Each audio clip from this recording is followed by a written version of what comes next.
네, 안녕하세요. 테마픽 시즌2 진행을 맡은 앵커 박세함입니다. 지난주에는 유전공학에 대해서 이야기를 나눠봤죠. 굉장히 어려운 주제였는데 알기 쉽게 설명을 해주셔서 참 유익했습니다. 오늘의 테마는 로보틱스, AI ETF입니다. 함께 이야기를 나눠주실 세 분의 애널리스트를 모셨습니다. 안녕하세요. 안녕하세요. 오늘도 유익한 시간을 기대하겠습니다. 그 로봇 산업은 공상과학 같은 느낌이에요. 굉장히 많이 보고 듣고 요즘에 많은 뉴스를 접하지만 그래도 유전공학만큼이나 어려운 분야입니다. 우리가 왜 이 시점에 로봇 산업에 관심을 가져야 하는지 좀 설명 좀 해주세요. 일단 로봇이 한 2000년대 초반 정도부터 특히 산업용 로봇 그 제조 현장이죠. 이런 쪽에 이미 많이 쓰이고 있었습니다. 최근 들어서 좀 제가 주목하는 이유는 경기 사이클이 좋아요. 이게 뭐냐면 산업용 로봇은 결국엔 제조 기업들, 자동차 회사나 IT 회사, 삼성전자, 하이닉스 이런 회사들이 설비를 투자하면서 그 로봇을 구매하는 그런 수요가 굉장히 중요하거든요. 근데 그러다 보니까 이런 투자 사이클이 이제 중요하겠죠. 경기가 좋아지니까 로봇 네네. 수요도 같이 늘어난다. 네, 맞습니다. 이렇게 볼 수가 있겠네요. 이렇게 이제 경기 사이클이 들어가는 것도 좋은데요. 여기에 플러스해서 말씀드리면 로봇이 똑똑해지고 있어요. 그러니까 인공지능이라는 게 결합이 되고 있거든요. 규모가 어느 정도나 커요? 앞으로 그리고 얼마나 더 성장할 수 있을까요? 작년 기준으로 글로벌리하게 한 1,040억 불 정도로 추정이 되고 있고요. 지금 전망치는 2025년, 한 5년 후에는 2,100억 불 정도로 성장할 걸로 전망되고 있어요. 또 세분화해서 보면은 산업용, 의료용, 군사용, 물리용 이렇게 네 가지로 보통 나누는데요. 네. 산업용 같은 경우는 회복 사이클, 경기 회복 사이클 정도로 성장한다라고 보시면 될 것 같고요. 이제 그 나머지들 같은 경우는 IFR이라는 전문 업체 자료에 따르면은 2025년까지 의료용 같은 경우는 30% 연평균, 그다음에 군사용은 14%, 그다음에 물리용은 38% 이렇게 성장할 걸로 지금 예상되고 있는 상황입니다. 거뜬히 두 자릿수의 상승을 계속하네요. 그래도 우리가 가장 많이 접했던 산업용 로봇 이야기부터 했으면 네. 좋겠어요. 네. 일단 산업용 로봇은 아까 말씀드린 대로 경기 순환적인 성격이 굉장히 강합니다. 일본이 대표적으로 산업용 로봇이 강한 국가거든요. 로봇의 하드웨어도 강하고 아니면 센서, 주요 부품 이런 것들이 굉장히 강해요. 이쪽에서 그 수주를 이제 집계를 할 수 있는데 차트 보시는 것처럼 최근 들어 굉장히 좋은 회복하는 모습을 보이고 있습니다. 네. 지난 한 2년, 3년 정도 동안 좀 힘들었어요. 미중 무역 분쟁도 있었고 마침만 2020년에 좀 회복하는 모습이 보이려고 했는데 이제 코로나가 왔어요. 그래서 이제 두 번 침체를 겪었죠. 네. 지난 2, 3년 동안 부진했다라는 거는 앞으로의 2, 3년의 기간 동안은 강한 업사이클이 올 수 있다는 그런 의미로 저희는 해석을 하고 있습니다. 경기 회복과 맞물려서 산업용 로봇에 대한 수요도 더 늘어날 것이다. 구체적으로 어떤 업체들이 있어요? 네, 일본의 대표적인 그 산업용 로봇 기업이 이제 화낙이라는 회사가 있어요. 세계적으로 가장 그 시장 점유율이 높다라고 보셔도 무방하고 특히 중국을 비롯한 아시아 시장에서 굉장히 잘하고 있습니다. 그리고 서버 모터와 완성 로봇까지 생산하는 야스커 일렉트릭이 있고요. 정밀한 센서를 많이 생산하고 있는 키엔스라는 기업들이 있는데 이런 대표적인 일본의 기계, 부품, 로봇 기업들은 앞으로 수주 회복이 아까 전에 차트에서 보셨던 것이 이제 그대로 이들의 수주로 연결이 되거든요. 지금까지는 산업용 로봇, 그러니까 제조업 분야, 공장에서 물건을 만드는 로봇 얘기를 주로 했어요. 그것이 또 우리가 많이 들었고 친숙하기도 하고. 그런데 이 제조업 분야 이외에 앞으로 성장성이 기대가 되는 말씀하셨던 의료나 국방, 물류 이런 부분에 대한 얘기를 했으면 좋겠는데요. 김충현 연구원님께서 또 지난주에 유전공학 얘기를 해주지 맞습니다. 않으셨습니까? 의료용 그 로봇에 관해서도 이야기를 좀 들었으면 좋겠는데 어떨까요? 대표적인 것 중에서 수술에 사용되는 수술 로봇이 있습니다. 이거는 어떤 거냐면 보통 수술은 우리가 절개를 해서 수술을 하게 되잖아요. 근데 그게 아니라 배에다가 구멍을 내서 수술을 하게 되는 이 수술을 복강경 수술이라고 하는데 이 과정을 로봇화한 것을 복강경 수술 로봇이라고 합니다. 지금 굉장히 빠르게 성장을 하고 있는데 전체 이제 외과 수술 비중에서 아직 한 2% 정도밖에 되지 않아요. 그래서 그래요? 여전히 성장성은 굉장히 좋다 이렇게 보는 그런 수술 로봇의 종류입니다. 아, 그렇군요. 생각보다 아직 성장할 수 있는 그런 시장이 더 많이 남아있다고 해석을 또 할 수도 있겠네요. 근데 이 수술을 사람이 하는 것보다 로봇이 하는 게 더 이로운 게 뭐가 있죠? 여러 가지 장점이 있을 수 있어요. 일단은 사람이 손이 닿기 어려운 그런 부분들은 확실히 로봇으로 하는 게 좀 좋고요. 그리고 두 번째는 절개를 조금 하기 때문에 합병증 우려가 좀 적어요. 그리고 회복도 좀 빠르고요. 아무래도 그렇겠네요. 네. 그리고 그러다 보니까 퇴원을 빨리 할 수 있거든요. 아, 그러면 의료비가 비싼 지역에서는 의료 비용을 줄이는 데 활용이 될 수가 있습니다. 그러니까 이처럼 굉장히 다양한 장점들이 있을 수 있어요. 네. 그럼 앞으로 의료 로봇의 발전 방향, 네. 앞으로 어떤 성장을 보일 거라고 예상하세요? 네. 일단 첫 번째는 하드웨어적인 측면에서는 여기가 구멍을 뚫는다고 말씀을 드렸는데 지금은 4개를 뚫거든요. 근데 구멍을 적게 뚫으면 당연히 더 좋겠죠. 그러니까 구멍을 그러니까 하나만 뚫는 그런 로봇들도 개발이 되고 있고요. 그리고 지금은 기기가 생각보다 좀 커요. 그러면 당연히 기기도 소형화되는 방향이라든지. 아, 사이즈 자체가 커요? 네네네. 오. 그러니까 이동이 가능한다든지 아. 그런 식의 하드웨어의 그런 발전 방향이 있을 수 있을 것 같고요. 네. 그 다음에 이제 소프트웨어 측면에서 보면 이제 인공지능이 들어올 수 있죠. 네. 우리가 수술을 할 때 이쪽 부위의 혈관은 건들지 마라. 아. 이쪽 장기는 건들지 마라. 아. 아니면 지금 여기는 이 각도로 하는 게 좋다고 추천을 해준다든지. 네. 아니면 이제 분석. 그러니까 어떤 수술은 어떤 방법으로 하는 게 좋다든지 이런 것들이 솔루션으로 또 결합이 될 수가 있고요. 그리고 더 큰 발전 방향은 가격적인 측면 같아요. 네. 사실은 아무리 기술이 좋아도 가격이 떨어지지 않으면 산업이 발전하기가 어렵거든요. 근데 이제 최근에는 다양한 기업들이 이 산업으로 들어오고 있어요. 그러면 자연스럽게 경쟁에 의해서 가격이 좀 떨어질 수 있다고 보고 있고 이로 인해서 시장 확대가 더 될 수 있는 부분이 커질 수 있다고 보고 있습니다. 네. 다음은 저는 또 군사용 로봇이 궁금해요. 네. 전투형 로봇 시장에 대해서도 설명해 주실 분 누가 계십니까? 그거 제가 말씀드릴게요. 네. 지금 이제 뭐 군사용 로봇이라고 하면 좀 범위는 되게 큰데 네. 지금 이제 가장 많이 활용되고 있는 분야는 무인기라고 할 수가 있어요. 그리고 이미 무인기 같은 경우는 현대전에서 필수 무기가 된 지는 사실 뭐 오래됐습니다. 뭐 지금 이미 많이 쓰이고 있고요. 네. 그 초기에는 이제 주로 이제 감시나 정찰 이쪽으로 개발이 됐었어요. 근데 이게 점점점 발전하면서 지금은 이제 공격까지 가능한 상황이고요.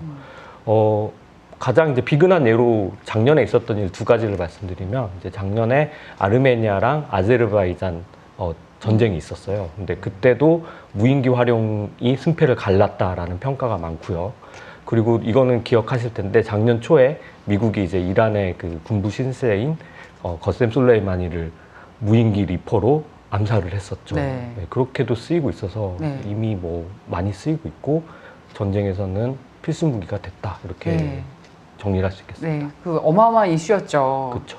전쟁은 사실 이제 일어나지 말아야겠지만 만약에 있다면이라는 가정도 좀 그렇지만 전쟁은 항상 있어 왔고. 예, 네. 무인기로 하면 좋을 것 같긴 하네요. 뭐 좋다라고 하긴 네. 뭐하지만 왜 개발하느냐에 대해서 이제 크게 3가지 이유를 말씀드리면은 가장 큰 거는 이게 돈으로 환산할 수 없는 인명, 그러니까 인명 손실의 최소화가 네. 첫 번째가 될 거고요. 두 번째는 이제 경제적인 이유이죠. 전쟁 비용을 줄일 수 있다라는 점. 그리고 마지막으로는 인간이 할 수 없는 영역까지 할 수 있는 3가지가 가장 큰 이유인 것 같습니다. 근데 전쟁에서 무인기를 쓰는 게 더 비쌀 것 같은데 비용이. 많이들 아시는 F-35 네. 예, 유인기죠. 예, 그거랑 지금 개발 중인 이제 크라토스에서 만들고 있는 발키리라는 무인기가 있어요. 그 2개를 이제 뭐 비교를 했는데 그냥 심플하게 제가 정리드리면은 수명주기라고 우리가 보통 하는데 대략 4분의 1 정도. 또 여기에다 하나 더 말씀드리면은 유인기는 조종사가 필요하잖아요. 조종사 양성 비용이라는 게 있어요. 이것도 정확하게 계산하기 어렵지만 이제 언론 보도나 이런 데서 나온 걸 보면은 한 100억 정도는 충분히 들어가는 그런. 근데 만약에 이제 종사분이 뭐 사망한다거나 네. 이러면 이거는 이제 시간 가치랑 해서는 그쵸. 우리가 되게 따질 수 없는 비용인 거죠. 근데 그 무인기라는 게 네. 사실은 사람이 뒤에서 조정을 해야 하는 것 지금은 같거든요. 그렇죠. 예. 지금은 사람 없이 가능한 건지 인공지능 지금, 같은 걸로 그러니까 완전히 무인 운영이 가능한 솔직히 건지. 말하면 지금 예. 이제 지향점인 거고요. 예. 그러니까 사람의 개입 없이 로봇이 자기가 판단을 해서 공격을 한다거나 그거는 지금 지향점이고요. 여전히 지금의 대부분은 이제 원격 조정이라고 표현할 수 있겠죠. 기술이 발전하면은 이제 나중에는 그렇게 가려고 하는 게 지향점이고요. 예. 그래서 현재는 약간 중간 단계로 이제 유무인 복합 운용 체계라는 게 있어요. 그게 이제 멈티라고 부르는데 스타워즈 보시면은 거기에 이제 RQDQ 나오잖아요. 예. 그런 걸 만들겠다는 거예요. 부조종사인데 컴퓨터가 옆에서 도와주는 거예요. 옆에서 빠르게 계산을 해서 아까 의료기기랑 좀 비슷한 개념인데 네. 네, 계산을 빨리 해주는 거죠. 인터스텔라에도 보시면 나오는 AI의 역할이네요, 그런 그렇죠. 게. 아파치 헬기라고 아마 잘 아실 텐데 네, 무인 아파치. 헬기고요.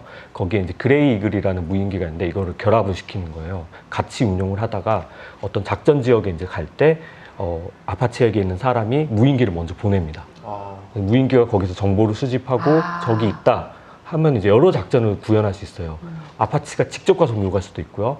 좀 위험하다 싶으면 그냥 무인기에서 공격할 수도 있고 이렇게 되면은 조종사의 생존율이 훨씬 올라가고 유인기가 비싼데 이것도 이제 손실률이 낮아지고 네. 여기서 이제 더 나아가서 미군은 스카이보그 프로그램이라는 게 있는데 헬기가 아니고 이번에는 이제 그 한국 전투기 그러니까 F-35나 F-22에다가 새로운 무인기를 이제 옆에 붙여주는 거예요. 이제 무인화와 그리고 사람이 조종하는 것이 지금 딱 중간 단계라서 앞으로 또 발전 가능성이 더 열려 있다 시장이라고 해석을 할 수가 있을 것 같지만 이 군용 시장은 시장 규모 자체가 좀 제한적일 것 같습니다. 이게 좀 한계일 것 같은데. 틸그룹이라고 이제 군사 전문, 방산 전문 이제 정보 기관에서 나온 자료로 말씀드리면 작년 기준으로 이제 군사용 무인기 시장이 한 글로벌리 56억 달러라고 합니다. 2029년에는 이게 140억 달러로 이렇게 증가할 걸로 연평균으로 하면은 한 11% 정도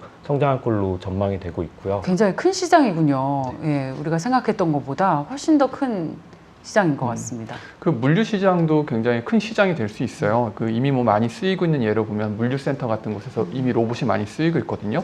자동으로 그 물건들을 분류해주고 뭐 포장도 해주고 또 최근에 보면 좀 재밌는 뉴스 중에 하나가 그 택배 차량에다가 그 택배 물건을 이렇게 실어주기도 하고 상차, 뭐 하차 이런 거 할 수 있는 그런 로봇이 개발됐다 이런 기사를 제가 본 것 같아요. 또 근데 저희가 앞으로 이제 주목하고 있는 거는 날아다니는 로봇이에요. 네. 물류 쪽에서 특히 드론이 대표적이죠. 드론. 그래서 이런 날아다니는 로봇들이 물류나 모빌리티 쪽에서 굉장히 좀 혁명적인 변화를 가져올 수 있다고 보고 있습니다.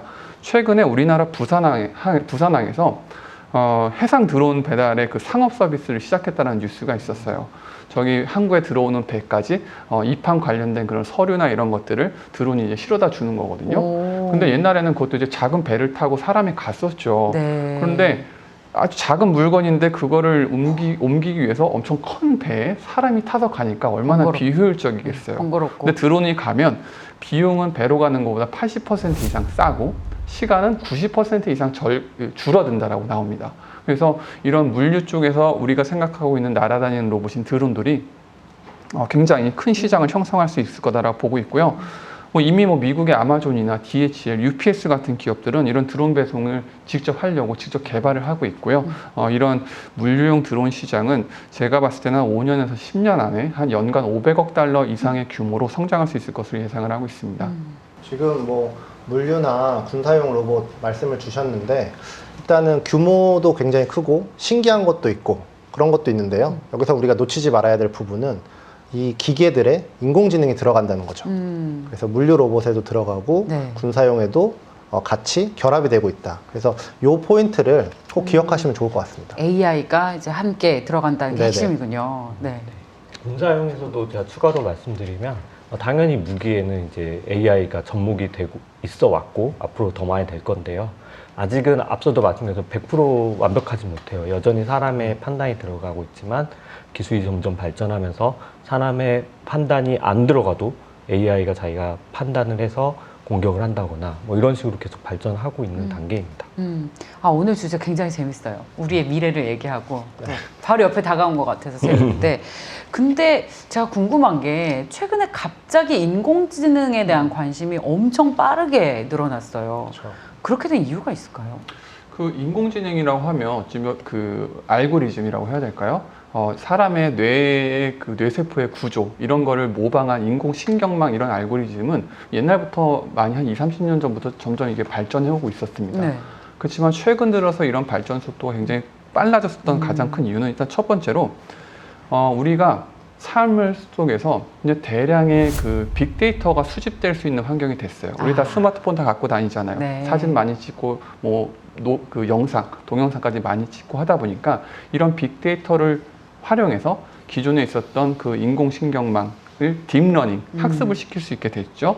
근데 이게 또 딥러닝 학습을 시키려면 단순한 연산을 엄청나게 많이 해야 되거든요. 컴퓨터가 좋아야 돼요. 네. 한 10년, 20년 전에 그 느린 속도의 컴퓨터로 이거를 한번 학습을 시키려면 컴퓨터 켜놓고 며칠 기다려야 되는 거예요. 네. 근데 그 별로면 또 며칠 기다려서 또 재학습을 해야 되는데 네. 요즘은 이런 것들이 거의 뭐 하루, 반나절이면 다 되는 거죠. 그래서 그만큼 컴퓨팅 기능이 컴퓨터가 발달한 영향도 굉장히 큽니다. 그래서 이런 것들이 결국엔 다 융합이 되다 보니까 비로소 인공지능이 이제 꽃을 피우게 된 거고요. 네. 이게 이제 로봇에 접목됐을 때를 생각해보면 기존의 이제 로봇 프로그램을 생각해보면 제가 공대 나왔다고 했잖아요. 네. 옛날에 로봇 프로그래밍 했어요. 오. 근데 그 당시는 제가 할 때는 네. 이거를 로봇이 모든 경우를 사람이 다 생각을 해서 경우마다 다 코딩 프로그램을 만들어줘야 돼요. 입력시켜준 것만 네. 할 줄 아는 로봇. 이렇게 돼 이거는 네. 이렇게 하고 요건 이렇게 해라. 완전 라떼는 네. 관리하죠. 네. 근데 그때 로봇은 그 당시에 로봇은 가르쳐주지 않은 거가 딱 들어오면 그냥 공장이 멈추는 거예요. 네. 근데 인공지능이라는 거는 일단 학습을 한번 시켜주면 확률적으로 이거랑 비슷한 경우다라고 판단되면 로봇이 움직입니다. 네.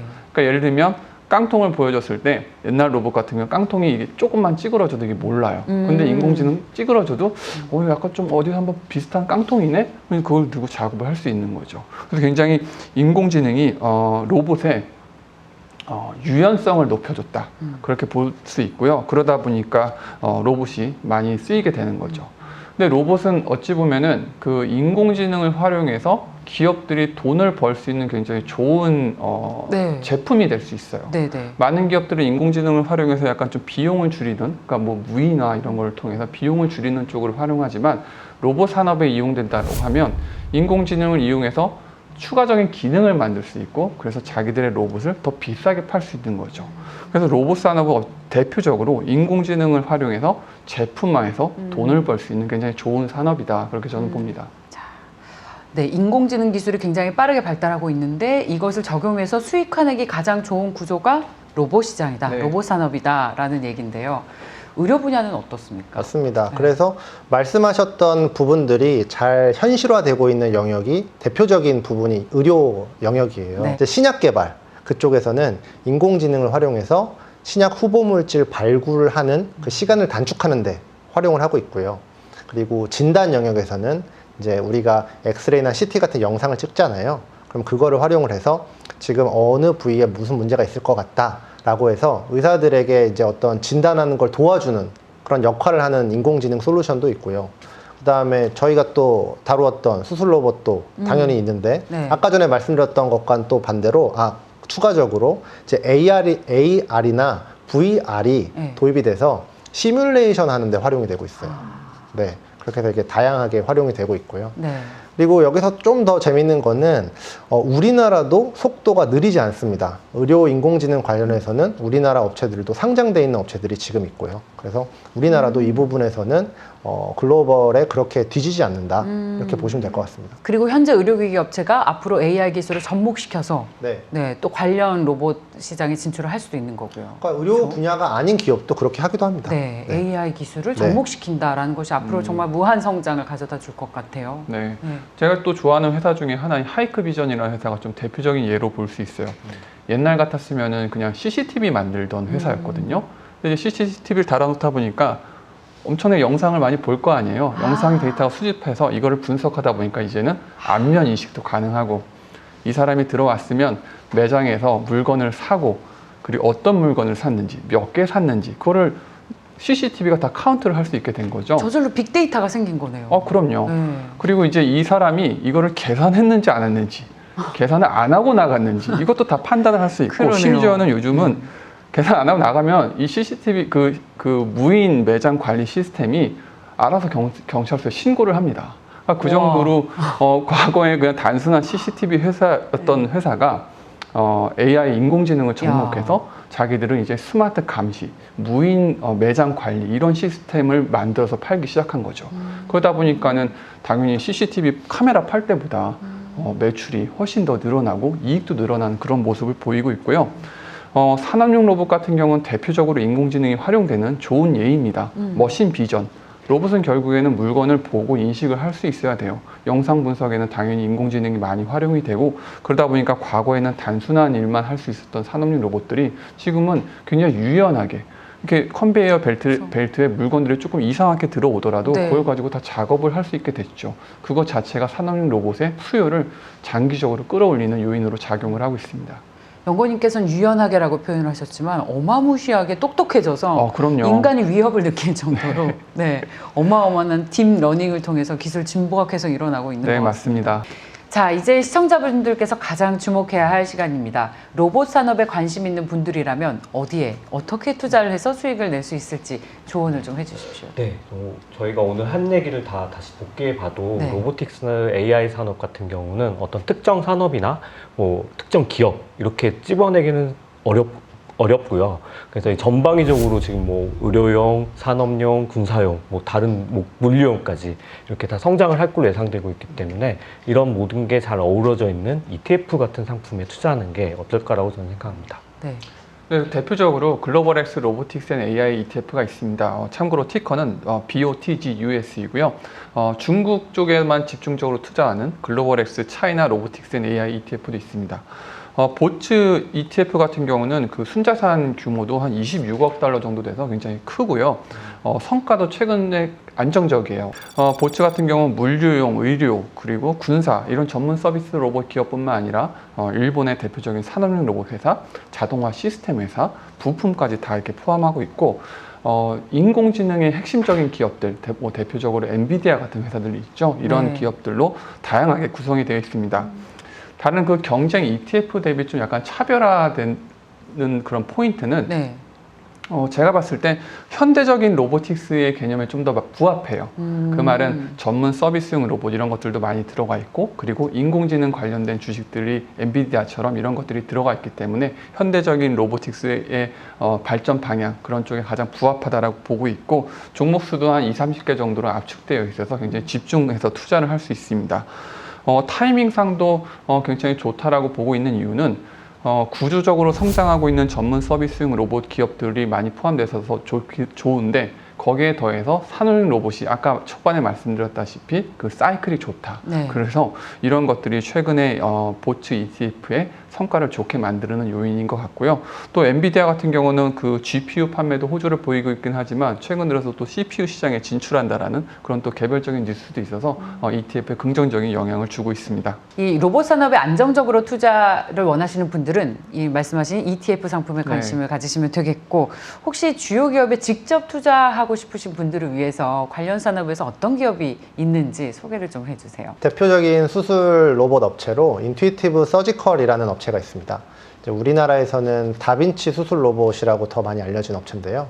이제 이 업체는 복강경 수술 로봇의 사실상 독점 업체라고 보시면 될 것 같아요. 그런데 이 업체의 가장 핵심적인 부분은 비즈니스 모델인데, 이제 수술 로봇만 파는 것이 아니라 수술 로봇을 팔고 수술을 할 때마다 수술 도구를 같이 팔아요. 그래서 이제 소모품 판매가 이루어지는 모델을 갖고 있다라고 네. 하는 게 이 업체의 특징이고요. 네. 그리고 최근에 실적 발표를 했는데, 사실 코로나 때문에 수술 수요가 많이 줄었었거든요. 병원을 못 가게 되니까. 네. 그런데 이번 실적을 보면 이 부분이 많이 회복되는 게 좀 관찰이 되고 있어요. 그래서 이 부분 좀 집중하셔서 보시면 좋을 것 같습니다. 금융 쪽에서도 제가 말씀을 드리면은 저희 보츠 상품에 보츠 ETF에도 포함되어 있는 회사인데요. 미국의 에어로바이런먼트라는 회사가 있습니다. 이 회사 같은 경우는 이제 미 육군이 거의 7,000여 대 정도 쓰고 있는 레이븐이라는 소형 무인기를 만들고 있는 회사거든요. 그래서 이 회사 같은 경우는 뭐 당연히 향후에 미 육군향 매출 증가는 당연한 거고, 여기에 플러스 알파로 그 미국이 무인기 수출을 규제를 좀 완화하게 되면은 이제 해외로 수출이 늘어날 수 있는 뭐 그런 기대도 있습니다. 네, 또 아까 말씀드린 중국의 하이크비전이라는 회사, 규모도 굉장히 커요. 한 시가총액 한 100조 원 정도 규모여서요. 안정적으로 투자할 수 있는 그런 기업이다라고 보고 있고, 지능형 감시 시스템 이런 쪽에 매출이 워낙 좋다 보니까 매출 성장률 잘 나오고 있고, 참고로 제가 최근에 목표 주가를 92원으로 상향 조정했습니다. 네. 일본의 그 화낙 같은 경우도 대표적인 산업용 로봇 기업입니다. 수주 사이클이 돌아오다 보니까 직접적으로 투자해 볼 만하고, 개별 기업으로 봤을 때 일본 기업들이 옛날에 과거에 굉장히 보수적이었어요. 재무적인 관점에서. 근데 지금은 이런 마인드가 약간 좀 변화했는지 주주를 굉장히 좀 챙겨주면서 배당금 이런 거 올리는 그런 액션도 굉장히 좋게 나오고 있어서 긍정적으로 보고 있고요. 약간 이 회사는 조금 하이 리스크 하이 리턴일 수도 있는데, 로봇 청소기 회사도 하나 있어요. 에코백스 로보틱스라는 중국 기업인데, 중국 로봇 청소기 시장에서 한 반 정도를 점유하고 있습니다. 한 3% 정도밖에 안 돼요. 그래요? 아직도 늘어날 수 있는 룸이 굉장히 많이 굉장히 있죠. 많네요. 그래서 이 회사 같은 경우는 하이 리스크 하이 리턴, 한번 직접 투자해 볼 만한 주식이기도 합니다. 일단 리스크는 네. 대형 가전 업체들이 들어올 수 있어요. 하이얼이 됐건 메이디가 됐건, 우리나라 같은 경우 뭐 LG나 삼성 같은 회사들이 로봇 청소기 만들어서 시장에 들어올 수 있습니다. 그래서 약간 경쟁이 치열해질 수 있다는 그런 리스크가 있습니다. 네, 그렇군요. 야, 오늘도 굉장히 어려운 이슈인데 알기 쉽고 재밌게 설명을 해주셔서 저 개인적으로 가장 재밌었어요. 네, 권영배, 이재광 그리고 김충현 연구원님과 함께 이야기를 나눠봤습니다.